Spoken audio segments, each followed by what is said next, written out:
Bien, ahora sí, nuestro sermón de hoy día. Nosotros estamos viendo el libro de Miqueas, del profeta Miqueas, y hoy día vamos a ir con la segunda parte del capítulo 2. Vamos a terminar hoy día con el capítulo 2. Entonces yo les quiero invitar a que leamos Miqueas 2, del versículo 6 al 13.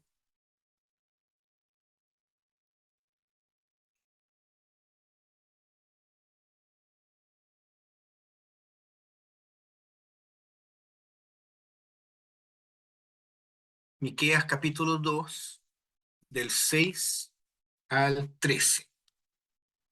Yo voy a compartir aquí en pantalla. Espérenme un momentito.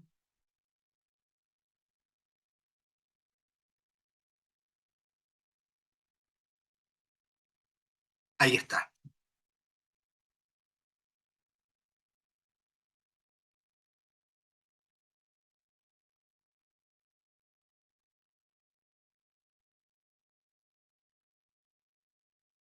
Ahí sí. Yo lo voy a leer, ustedes pueden acompañarlo en pantalla o en sus Biblias, en papel, ¿verdad? O en sus teléfonos. Miqueas capítulo 2 del 6 al 13. Dice así: No profeticen, dicen sus profetas. No profeticen de esas cosas, pues la desgracia no nos alcanzará. Descendientes de Jacob, ¿acaso no se dice, ha perdido el Espíritu del Señor la paciencia? ¿Es esta tu manera de actuar? ¿Acaso no hacen bien mis palabras para el que camina en rectitud? Ayer ustedes eran mi pueblo, pero hoy se han vuelto mis enemigos, dice el profeta. Terrible, ¿no? A los que pasan confiados, a los que vuelven de la guerra, los despojan de su manto, echan de sus preciadas casas a las mujeres de mi pueblo, quitan mi bendición de sus niños para siempre. Levántense, pónganse en marcha, que este no es un lugar de reposo. Está contaminado, destruido sin remedio. Si con la intención de mentirles llega algún engañador prometiendo abundancia de vino y cerveza, este pueblo lo verá como un profeta. El pueblo no es capaz de discernir, ¿no? Te aseguro, Jacob 12, que yo reuniré a todo tu pueblo. Te aseguro, Israel, que yo juntaré a tu remanente. Los congregaré como a rebaño en el redil y como ovejas en medio del pastizal. La multitud hará gran alboroto. El que abre brecha marchará al frente, y también ellos se abrirán camino. Atravesarán la puerta y se irán, mientras su rey avanza al frente, mientras el Señor va a la cabeza. Perdón, ahí estaba, mientras el Señor va a la cabeza. Em, Palabras duras y difíciles del profeta y, y, de, y palabras que cuestan entender si uno lo que hace es una lectura rápida como la que hicimos ahora, una lectura, eh, digamos, sin detenerse en cada versículo, sin tratar de comprender lo que está diciendo, ¿verdad? Y eso es lo que vamos a hacer ahora. Miqueas empieza en el verso 6 citando las palabras de los falsos profetas que apoyan a los malos. Y parece increíble porque estos hombres malos tienen a falsos profetas que tienen, y perdón que use esta palabra, pero tienen el descaro de tratar a Miqueas de hablador, porque eso es lo que están haciendo ahí. Falsos profetas que le dicen a ellos, a estos abusadores del poder, lo que ellos quieren escuchar, ¿verdad? falsos profetas que dicen a estos hombres malos, mira, si no les va a pasar nada malo, porque Dios no maldice a su pueblo, ¿no es cierto? Entonces, quédense tranquilos. Dios no va a ir en contra de ustedes. El Señor no les va a castigar. Habían hombres diciendo eso a los que detenían el poder y a los que actuaban en maldad, haciendo mal uso del poder. Entonces, estos acumuladores de tierras, en el fondo, se presentan como personas justas. Incluso intentan reprender al profeta, reprenden a Miqueas, porque obviamente se sienten humillados por las denuncias de Miqueas contra ellos y piensan que no se pueden aplicar a ellos las palabras del profeta, ¿no? Eh, por todo lo que dice acá, y empiezan de hecho citando a Jacob. Em, ¿Cuál es el argumento? ¿Cuál es el argumento para que Dios no, no actúe frente a nuestras actitudes? Esos falsos profetas que hablan a estos hombres recuerdan que son descendientes de Jacob y afirman que la presencia de Dios no se ha acabado, porque ellos son los herederos de la promesa del Señor, ¿no? Déjenme hacer algo acá para, para ver mejor. Mm.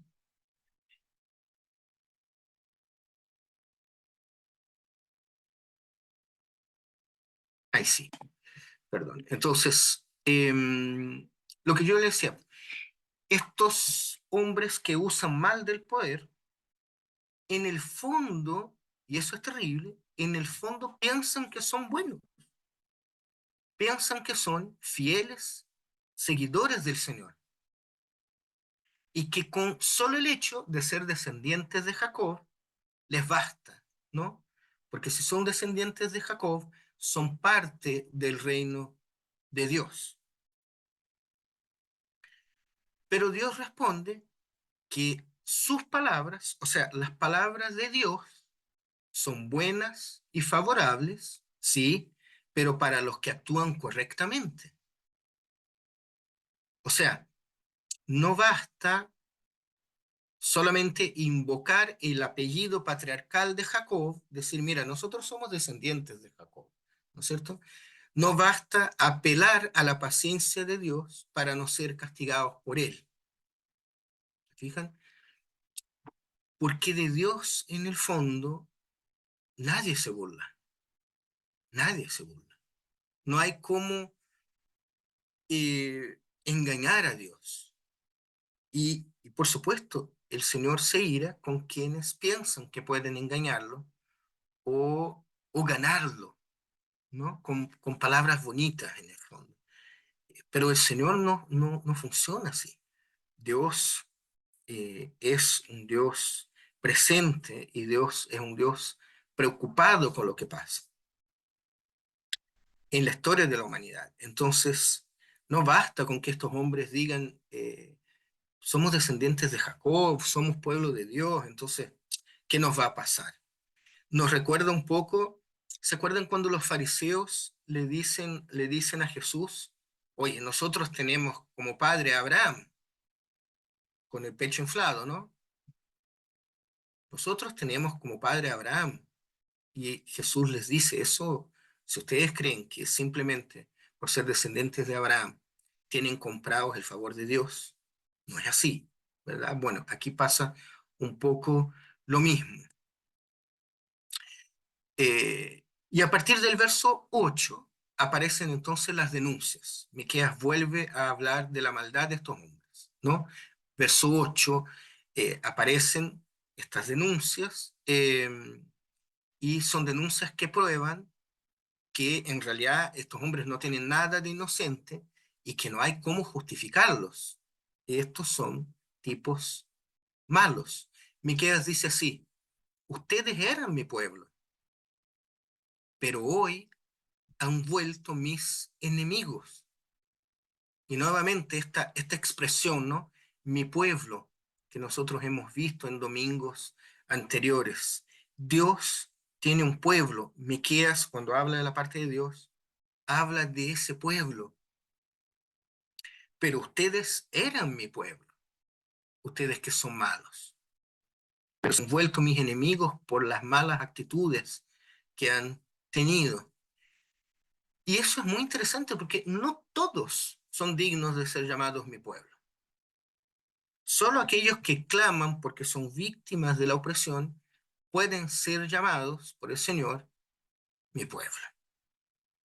Pero no es tan sencillo. Y como yo les decía, aparecen las denuncias, ¿no? Ustedes humillan a los que pasan, viajeros o soldados regresando de la guerra.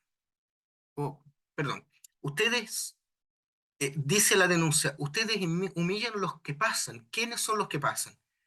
Son viajeros, probablemente soldados que están regresando de las guerras, personas que vienen muy débiles, muy frágiles, volviendo a sus casas. Pero el texto dice que estos malos que detienen el poder se aprovechan de la fragilidad de estos hombres que recién están tratando de llegar a sus casas y les quitan la manta. ¿Qué quiere decir eso? ¿Por qué la manta? Porque la manta tiene el sentido de lo más básico. ¿Se fijan? Cuando la manta es lo primero que tenemos para abrigarnos, para cubrirnos del frío. Si yo a un hombre quito la manta, en realidad lo dejo sin nada. Eh, lo dejo desprovisto de todo, todo. Pero el texto va más allá, no es solo la manta. Dice que estos hombres sacan de sus hogares a las mujeres y quitan la libertad a los niños. O sea, la denuncia contra estos tipos es que hayan hecho eh, han hecho que familias enteras, incluyendo los niños, terminen siendo vendidos como esclavos y empujados a la miseria. A los niños les quitan la libertad. ¿Se dan cuenta? Es terrible. El verso 9 sigue la denuncia, sigue como la explicación. Las mujeres pierden sus hogares y los niños se quedan sin techo. Estábamos hablando antes de estos hombres que vienen volviendo de la guerra. Bueno, los maridos están ausentes de las casas porque están en guerra, o aún peor, porque fueron muertos en el conflicto, fueron muertos en una guerra. Y frente a eso, las mujeres que quedaron en la casa con los niños no pueden defender su tierra contra estos tipos que es muy probable lleguen a cobrar deudas. Los maridos están en la guerra, las deudas se acumulan, eh, y estas mujeres no tienen cómo defender su tierra, porque estos hombres, muy cumpliendo la ley, ¿no es cierto? Toman de las tierras porque no se están pagando las deudas. Y eso también es muy triste aquí, y nos llama mucho la atención. La actitud de estos hombres cuadran con la legalidad. Ellos no están yendo en contra de las leyes. Las leyes dicen que ellos pueden tomar estas tierras porque las deudas no están siendo pagas o pagadas. ¿Ya? Entonces, ellos dicen, mira, no es culpa nuestra. Ustedes no están cumpliendo con lo suyo, entonces yo los mando a la calle, mujeres y niños. Eh, y eso es muy triste. No siempre las leyes, solo por el hecho de ser en leyes, son justas. Eso también pasa en nuestro tiempo, ¿cierto? Pero para Miqueas, para el profeta que escribe el libro, es más importante la solidaridad que el cumplimiento de la ley. Las palabras de Miqueas es como si dijera, ¿cómo es posible que hagan esto a sus propios hermanos? ¿Cómo? Si son mi pueblo. ¿Se fijan? Con mi pueblo actúo en solidaridad. Con mi pueblo actúo en misericordia. Por eso no está bien, no es correcto, aunque las leyes digan que sí, no es correcto que ustedes quiten las tierras a mujeres y niños, los dejen desprovistos de todo, quiten las mantas a los hombres y a los niños les quiten la libertad. Dios es justicia, sí, pero la justicia, en la justicia de Dios, Él siempre ha actuado y ha querido actuar en misericordia. ¿Se fijan? Miren que la idea esta de la palabra original de lo que pierden los niños, dice, ¿no es cierto? Dice, en la NBI dice, quitan mi bendición, verso 9, quitan mi bendición de sus niños para siempre. En la NBI la palabra está traducida como bendición, pero la palabra hebrea también podría traducirse como alabanza, hermosura, honor, honra. Entonces, les cuento esto para que ustedes vayan ampliando la palabra, ¿no? La expresión. ¿Qué es lo que quitan estos hombres de los niños? Quitan la alabanza, la hermosura, el honor, la bendición. Y si se quita eso de los niños, lo que queda entonces, ¿qué es? Es humillación, es pérdida de pertenencia, es pérdida de dignidad. ¿Sí? Verso 10. A tal punto que la tierra ya no es un lugar de reposo. La tierra está contaminada y destruida. Nosotros hemos visto otras veces que la familia en el Antiguo Testamento, el concepto familia es mucho mayor que el que tenemos hoy día. Abarca un sentido más amplio de pertenencia. La familia es el dueño de la tierra, es el hombre de la casa, el esposo, el padre, pero él también es dueño de la tierra. Él en cierto sentido, eh, tiene un sentido de propiedad sobre su esposa, sobre los hijos, sobre los animales, sobre la siembra, sobre sus esclavos, sobre los siervos, ¿verdad? Pero aquí ellos se quedan sin nada, a tal punto que la tierra ya no es un lugar de reposo. La tierra es muy importante para ellos. Si me quitan la tierra, ya no tengo tranquilidad, no tengo de qué vivir, no tengo reposo. La tierra, dice Miqueas, está contaminada, destruida, sin remedio. Y yo les pregunto entonces,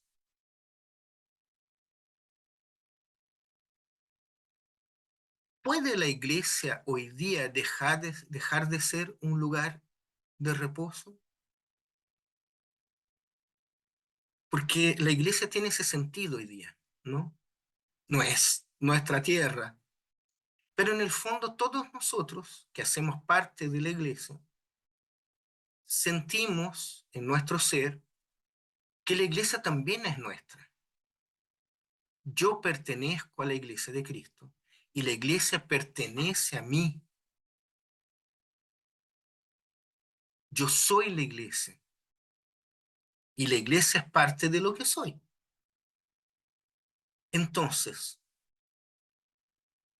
¿puede la iglesia dejar de ser un lugar de reposo como era la tierra para estos hombres, mujeres y niños?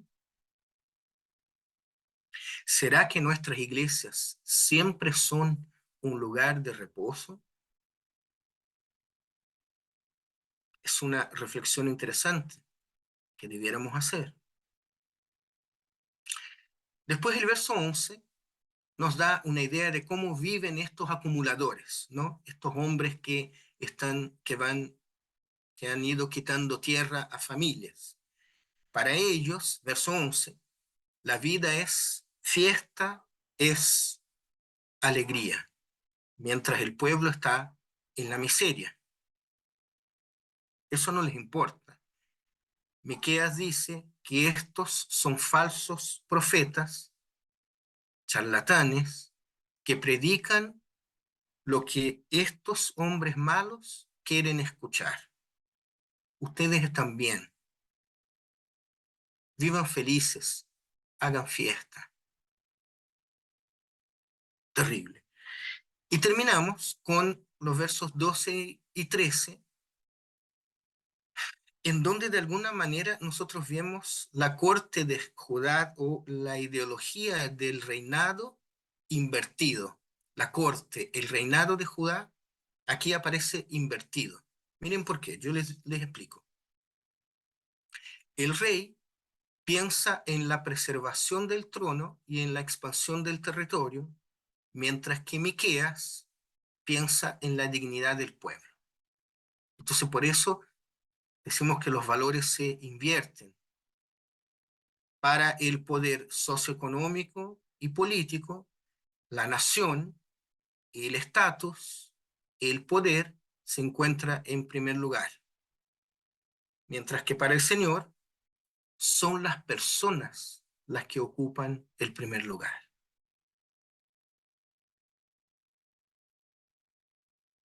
Queridos, queridas, Dios es el Dios de los oprimidos, que al final va a juntar su pueblo, su redil, como dice ahí al final del capítulo. Va a juntar su redil mientras va adelante como el buen pastor que guía a sus ovejas. Muy claro, ¿no? El delito aquí es que esos profetas, con sus engaños, se dedican a despojar mujeres, niños y caminantes, mientras invitan a fiestas que son abusivas. Falsos profetas que hacen buena compañía a los poderosos, usando la mentira en vez de usar el poder que tienen para hacer el bien.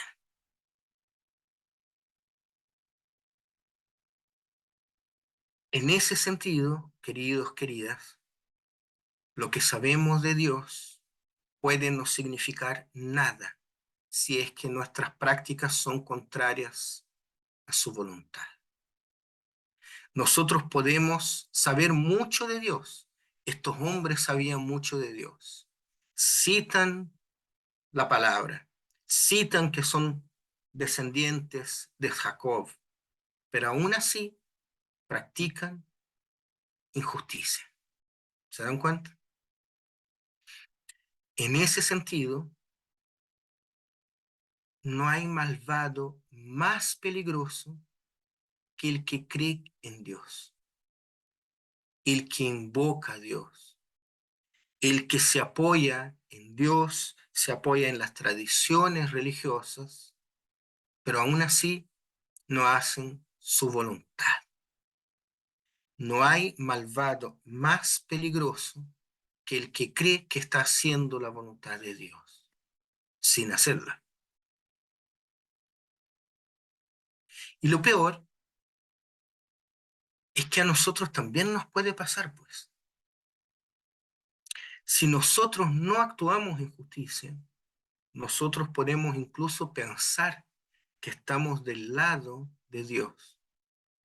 Incluso podemos citar a Dios como estos tipos citaban ser de la descendencia de Jacob. Pero si nosotros no actuamos en justicia, estamos perdidos y no estamos cumpliendo con la voluntad de Dios. Entonces, querida iglesia,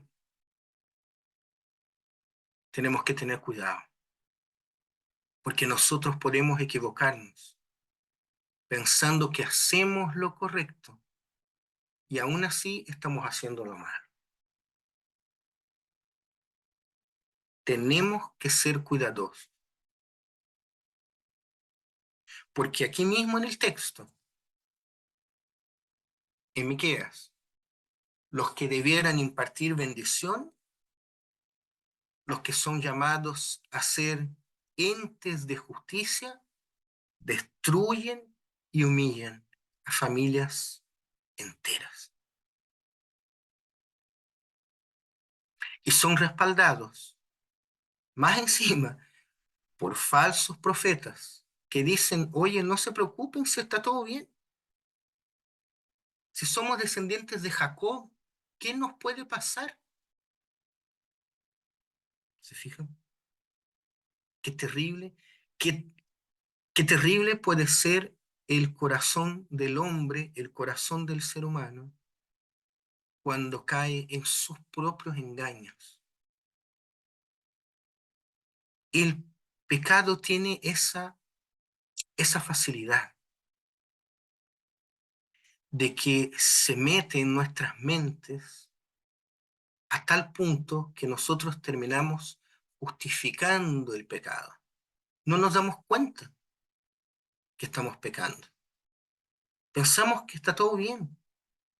Y peor, si lo hacemos en un contexto de iglesia, en un contexto eclesial, religioso, divino, tomando la misma palabra y justificando nuestras malas actitudes con Biblia en mano. Entonces debemos tener cuidado y pedir al Señor que Él nos guíe en todo el tiempo.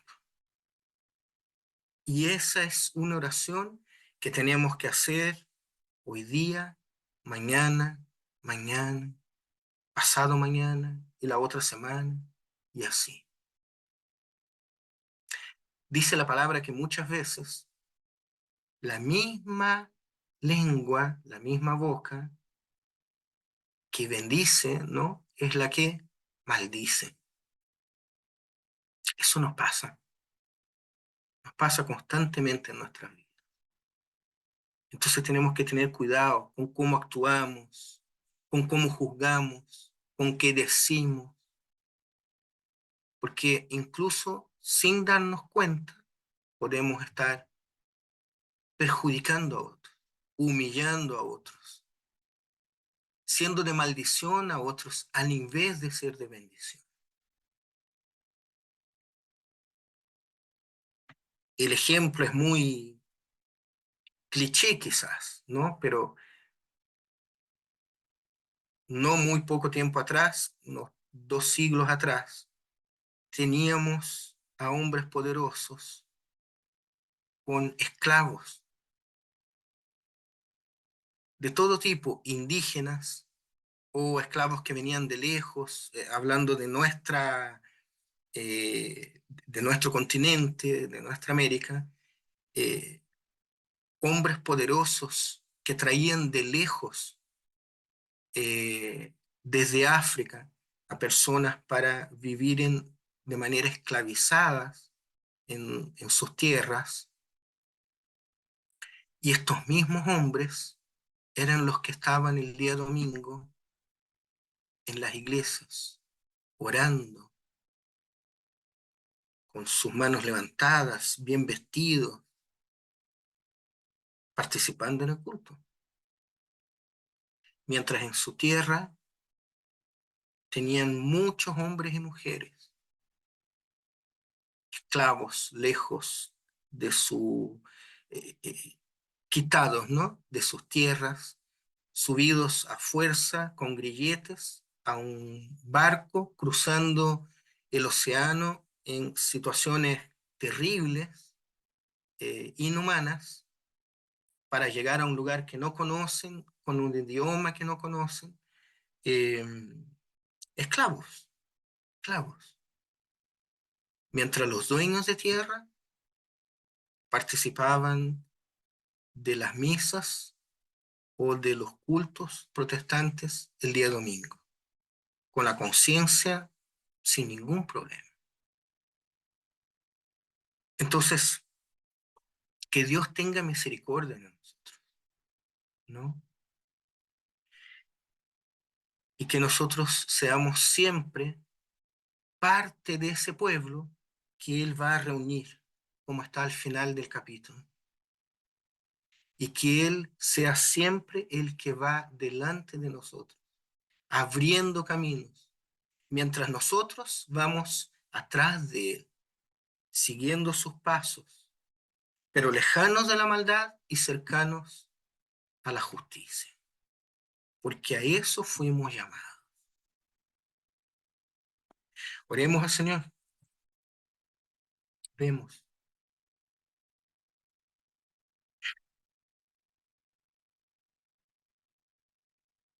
Bondadoso Dios y Padre Celestial, con, con mucha humildad, Señor, vamos a tu presencia, Señor, para clamar a ti, Señor, y pedirte, Padre, que tu Espíritu Santo, Señor, sea siempre nuestro guía, Señor.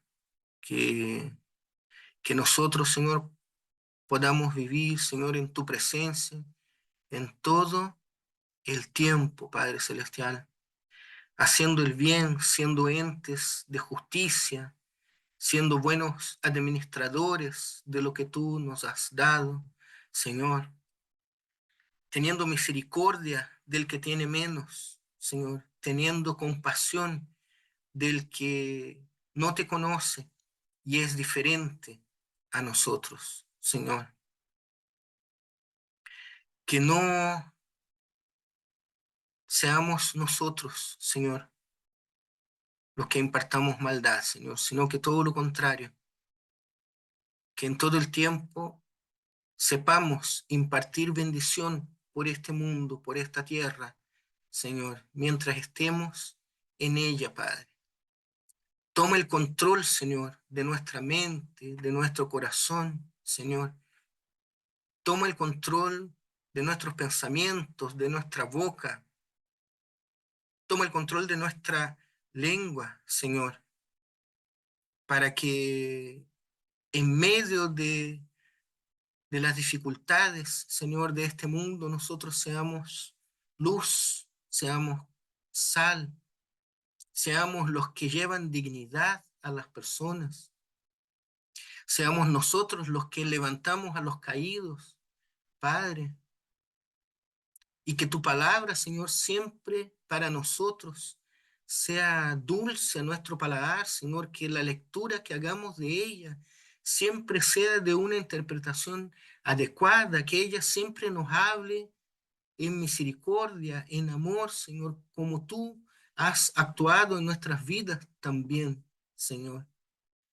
No permita, Señor, que usemos de las escrituras, Señor, para humillar, para juzgar, para maldecir, Señor, a los que ya tienen poco, a los que ya están perdidos, Señor, en sus propios pensamientos, Señor. Y aleja de nosotros también, Señor, hombres malos, falsos profetas, Señor, que muchas veces solo vienen a decir lo que nosotros queremos escuchar, Señor. No, Señor, por favor, no permita, Señor, que nuestros pecados cautericen nuestras mentes, Señor, sino que tengamos siempre el discernimiento correcto respecto a las escrituras y respecto a la maldad, Señor, para poder ver lo que está bien y lo que está mal, Señor. Y de esa manera, Señor, podamos también denunciar la maldad. Pero para eso tenemos que discernir lo que es maldad, Señor, y hacerlo en amor, en respeto, en tolerancia, Señor, porque tú siempre has actuado en nuestras vidas, Señor, respetándonos y has sido tremendamente amoroso con cada uno de nosotros también, Señor. Gracias te damos, Señor, por Miqueas, Señor. Gracias te damos por textos como estos que que son difíciles de entender, seguramente, Señor, pero llenos de enseñanza, Señor. Textos maravillosos que siempre nos comunican algo respecto a tu carácter, Señor, a tu persona, Señor. Así que gracias te damos por tu palabra, Señor. Sé con nosotros en este tiempo, cuídanos, Señor. Ayuda, por favor, a que la vida se normalice lo más rápido posible, Señor, en este sentido, con los cortes de luz, de agua, principalmente los que sufrieron algún daño en sus viviendas, en sus propiedades, sus techumbres, Señor. También sé con ellos, Señor, dales los elementos necesarios también para arreglar lo que se ha echado a perder, Señor. Prospéranos en ese sentido también en lo financiero, Señor, para que nosotros podamos vivir, Señor, la vida que tú nos has dado, Señor, de la mejor manera posible, Señor. Por favor, Señor. Oramos a ti, Padre, en el nombre de Jesús. Amén. Amén.